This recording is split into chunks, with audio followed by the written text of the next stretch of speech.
World top rankings ఉన్న యూనివర్సిటీస్లో ఎలాంటి IELTS రాయకుండా ఫ్రీ ఎడ్యుకేషన్ అండ్ స్కాలర్షిప్ అందుకోవాలంటే కాంటాక్ట్ విదేశ్ కన్సల్ట్స్.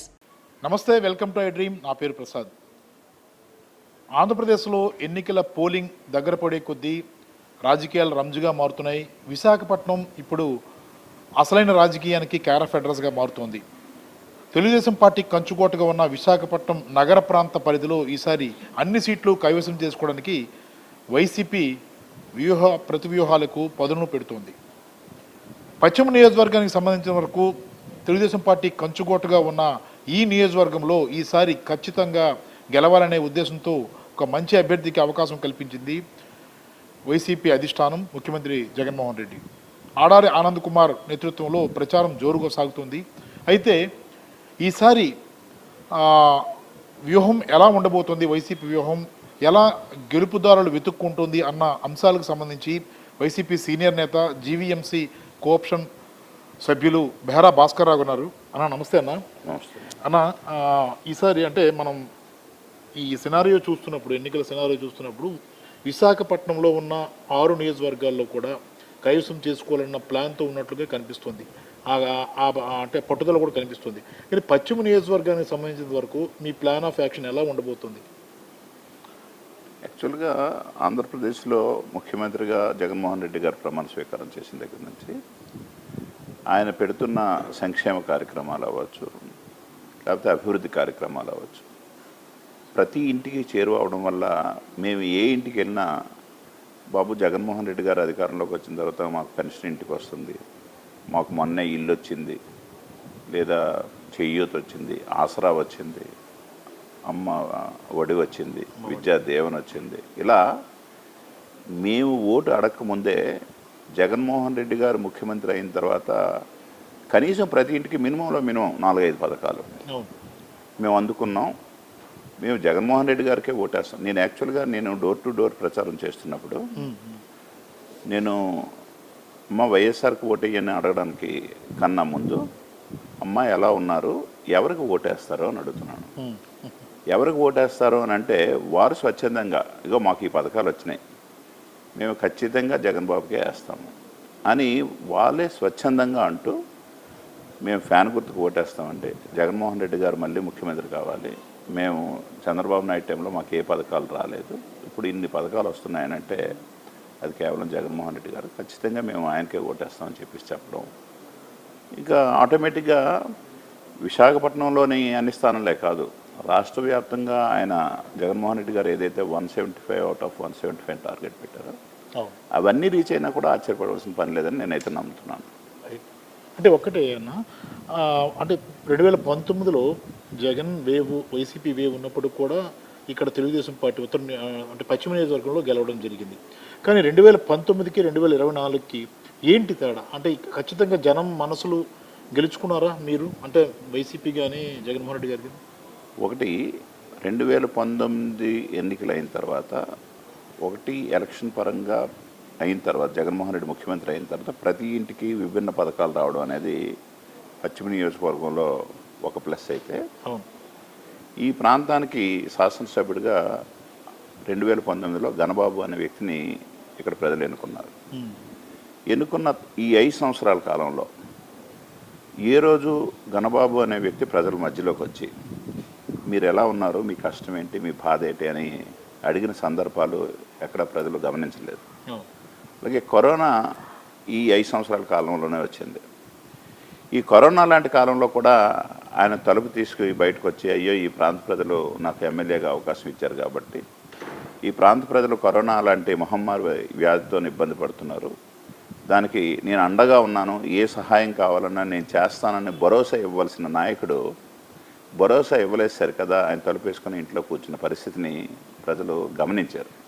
సో ఇటువంటి వ్యక్తిగా ఎమ్మెల్యేగా అవకాశం ఇచ్చామని చెప్పేసి గణబాబు అనే వ్యక్తి మీద నెగిటివ్ ఒక ఆస్పెక్ట్ అయితే, 2 సంవత్సరాల క్రితం ఆడారి ఆనంద్ కుమార్ గారిని ఈ ప్రాంతానికి ఇన్ఛార్జ్గా వేశారు జగన్మోహన్ రెడ్డి గారు.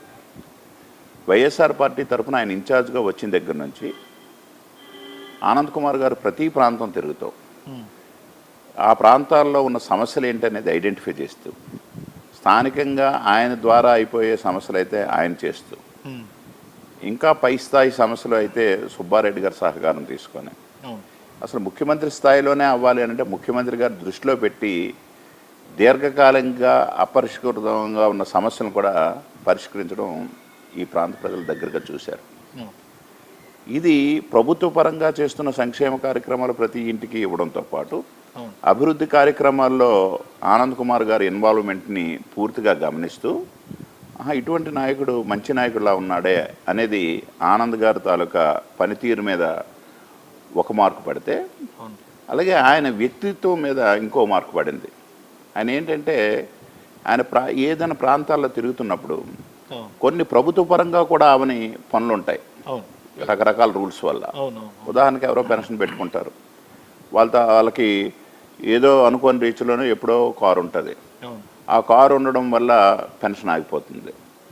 కానీ ఆ కుటుంబం ఆ పెన్షన్ లేకపోతే ఇబ్బంది పడే పరిస్థితిని ఆయన గమనిస్తే గత 2 సంవత్సరాలుగా క్రమం తప్పకుండా ఈ నియోజకవర్గం మొత్తం మీద సుమారు 1000 పెన్షన్లు అతని సొంత డబ్బులు, ఏదో ఒకసారి 1000, 2000, 3000 ఇచ్చి చూరుకోవడం కాదు, ప్రతి నెల జగన్మోహన్ రెడ్డి గారు వాలంటీర్ ద్వారా ఎలా అయితే ప్రతి ఇంటికి 1వ తారీఖు పంపిస్తారో, అలాగే ఆనంద్ కుమార్ గారు కూడా 1వ తారీఖు అయ్యేటప్పటికి ఆయన తాలూకా సిబ్బందితో, ఆయన తాలూకా చారిటబుల్ ట్రస్ట్తో ప్రతి నెల క్రమం తప్పకుండా పంపిస్తున్న నాయకత్వ లక్షణాన్ని, ఆయన తాలూకా మానవత్వ లక్షణాన్ని పశ్చిమ ప్రజలు చాలా దగ్గరగా గమనించారు.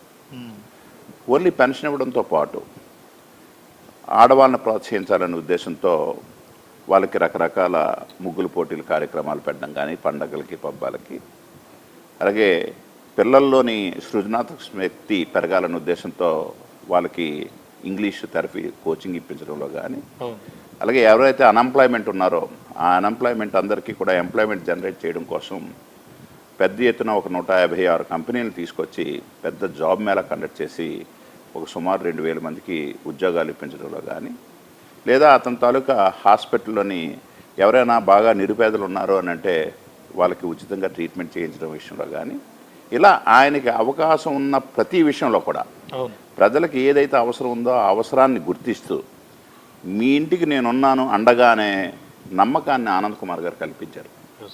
దాంతో ఈ పశ్చిమ నియోజక ప్రజలు ఒకటి ఆనంద్ కుమార్ గారి తాలూకా వ్యక్తిత్వం, ఆయన తాలూకా లీడర్షిప్ క్వాలిటీసు, ఆయన తాలూకా ఎలా అయితే ప్రజల్ని చేరువుగా సొంత బిడ్డలా చూసుకుంటున్నారో ఆయన తాలూకా మనస్తత్వం. 2 జగన్మోహన్ రెడ్డి గారు ముఖ్యమంత్రి అయిన తర్వాత ఆయన ఇస్తున్న పథకాలు, ఆయన చేస్తున్న సంక్షేమ కార్యక్రమాలు, ఆయన ద్వారా చేస్తున్న అభివృద్ధి, ఈ 2 ఎప్పుడైతే యాడ్ అయిపోయాయో ఎట్టి పరిస్థితుల్లో పశ్చిమ నియోజకవర్గంలో ఆనంద్ కుమార్ గారిని గెలిపించాలి అనే ఒకే ఒక లక్ష్యంతో పశ్చిమ ప్రజలందరూ ఉన్నారు. నేను అనుకుంటున్నా అసలు రికార్డు బ్రేక్ మెజారిటీ పశ్చిమ నియోజకవర్గంలో ఆనంద్ కుమార్ గారికి వస్తుందని నేనైతే అనుకుంటున్నాను. స్టేట్లో 1 ఆఫ్ ది రికార్డు మెజారిటీ వస్తుందని నేనైతే సంపూర్ణంగా నమ్ముతున్నాను. 100% ఆయన గెలుపు ఖాయం, రికార్డు మెజారిటీ రావడం కూడా ఖాయం. ఇంకోటి ఎన్నికలకు సంబంధించి మనం అంటే సహజంగానే కీలకమైన సమస్యలు మన ఎదుటికి వస్తుంటాయి. మీకు తెలుసు అసలు ఇక్కడ ఈ పంచగ్రామాల సమస్య అనేది ఒక తెగని అంటే ఒక సమస్యగా మారిపోయింది. అసలు ఈ సమస్య పుట్టుకు కారణం ఎవరు సార్? సమస్యకు పుట్టుకు కారణం తెలుగుదేశం నాయకులు క్రియేట్ చేసిందే. సమస్యను తెగనివ్వకుండా చేస్తున్నది కూడా తెలుగుదేశం నాయకులే. ఓ పక్క నుంచి కట్టించుకునే అవకాశం చేయిస్తాం, దేవస్థానంలో ఇల్లులు నిర్మించుకున్న వాళ్ళకి ఇబ్బంది లేకుండా చేస్తామని తెలుగుదేశం టైంలో ఓ పక్క హామీ ఇవ్వడం, ఇచ్చి ఇగో ఈ విధంగా చెయ్యండి అనగానే వాళ్ళ తాలూకా నాయకుడే అశోక్ గజపతిరాజుతో కోర్టులో కేసు వేయించి స్టే తెప్పించడం. ఇది తెలుగుదేశం తాలూకా ప్రాక్టీసు. అంటే తెగనివ్వకూడదు, సమస్యని చేస్తున్నట్టు నటించడం ఒకవైపు, ఆపించడం అనేది వాళ్ళ పార్టీ నాయకులతోనే చేయడం ఒకవైపు. ఈరోజు మనం చెయ్యాలని జగన్మోహన్ రెడ్డి గారు శతవిధాల ప్రయత్నం చేసి కోర్టులో కూడా ఏదో విధంగా దాన్ని కేసు నుంచి బయటకు తీయాలని ప్రయత్నం చేసిన ఏదైతే అశోక్ గజపతిరాజు గారు కేసేసి తెలుగుదేశం పార్టీ నాయకులు, మాజీ కేంద్ర మంత్రి వర్యులు, సీనియర్ తెలుగుదేశం పార్టీ సభ్యులు ఆయన వేసిన కేసు వల్ల ఈరోజు అపరిష్కృతంగా ఉండిపోయింది. నిజంగా జగన్మోహన్ రెడ్డి గారు ముఖ్యమంత్రి అవ్వకముందు ఆయన పాదయాత్ర చేసి ఏవైతే సమస్యలను రాష్ట్ర వ్యాప్తంగా ఐడెంటిఫై చేసిన సమస్యలను అన్నింటినీ సాల్వ్ చేశారు ఆయన. ఎక్సెప్ట్ ఈ సమస్యని సాల్వ్ చేయాలని ప్రయత్నం చేసినా తెలుగుదేశం వాళ్ళు వేసిన మోకాలు అడ్డు వల్ల ఇది ప్రస్తుతానికి టెంపరీగా ఆగింది. కానీ నేనైతే సంపూర్ణంగా నమ్ముతున్నా జగన్మోహన్ రెడ్డి గారికి మళ్ళీ ముఖ్యమంత్రి అయిన ఉత్తర్క్షణం అవసరమైతే ఏదో చేసి ఈ స్థలానికి బదులు ఇంకో స్థలం ఇస్తామని చెప్పేసి కూడా చెప్తున్నారు. ఎంతైతే దేవస్థానానికి సైట్ లాస్ అవుతుందో అంత సైటు ప్రభుత్వ సైట్ని దేవస్థానానికి ఇచ్చేసి దేవస్థానానికి లాస్ లేకుండా అలాగే లబ్ధిదారులు ఎవరైతే నివసిస్తున్నారో వాళ్ళకి ఇబ్బంది లేకుండా రెగ్యులరైజ్ చేద్దామనే ఉద్దేశంతో కోర్టులో ఒక ఎఫిడవిట్ కూడా ఫైల్ చేశారు. సో అది ఖచ్చితంగా అది మెటీరియలైజ్ అవుద్ది. ఎలక్షన్ అవగానే నేను సంపూర్ణంగా నమ్ముతున్నా దేవస్థానం ఇష్యూ కూడా పూర్తి స్థాయిలో పరిష్కారం అయిపోతుంది. రైట్ అన్న. అంటే యాక్చువల్గా ఎన్ని కుటుంబాలు దీనివల్ల ఇబ్బంది పడుతున్నాయి? తెలుగుదేశం చేసిన ఈ అంటే రాజకీయమే అనుకోవాలి కదా ఒక రకంగా. అంటే పంచగ్రామాల్లో నివసిస్తున్న ప్రతి కుటుంబం ఇబ్బంది పడుతున్నట్టే ఇంచుమించు. అయితే ఈ వాళ్ళు తెలుగుదేశం వాళ్ళ తాలూకా ప్రాక్టీస్ ఏంటంటే ఎంత ఇబ్బంది పడితే అంత బాగుంటుంది అన్న ఆలోచనతోనే పనిచేస్తుంటారు నాయకత్వం ఎప్పుడూ. అందువల్ల వాళ్ళ తాలూకా ఫెయిల్యూర్ ఈరోజు ప్రజలు గ్రహించారు పూర్తిగా. తెలుగుదేశం పరిపాలనని జగన్మోహన్ రెడ్డి గారి పరిపాలనని చాలా దగ్గరగా చూశారు. తెలుగుదేశం పరిపాలన ఎంతసేపు తన పార్టీ లీడర్ల తాలూకా కుటుంబ సభ్యులు బాగోవాలనే ఉద్దేశంతోనే పనిచేసింది. జగన్మోహన్ రెడ్డి గారు తన అనే పరిస్థితి లేదు ఆయన దగ్గర. తన అని అంటే మొత్తం రాష్ట్ర వ్యాప్తంగా ఉన్న కుటుంబాలన్నీ కూడా తన కుటుంబాల కింద భావించి పనిచేయబట్టే ఈరోజు రాష్ట్ర వ్యాప్తంగా ప్రతి కుటుంబంలోనే ఆయన దేవుడు అయ్యాడు జగన్మోహన్ రెడ్డి గారు. రైట్. ఫైనల్గా చెప్పండి అన్న, మీరు అనుకున్నట్లు ఈ ఆడారి ఆనంద్ కుమార్ గారి మార్కు అలాగే జగన్ గారి మార్కు, ఈ రెండు మార్కులు పశ్చిమ నియోజకవర్గంలో మీరు అంటున్నట్లు బంపర్ మెజారిటీ కారణమవుతాయని అనుకోవాలా? ఖచ్చితంగా 100%, 100% చెప్తున్నాను. అన్ని నియోజకవర్గాలకి జగన్మోహన్ రెడ్డి గారి మార్కుతో పాటు జగన్మోహన్ రెడ్డి గారి సంక్షేమ పథకాలు ఇవన్నీ చెప్పుకోవాలి.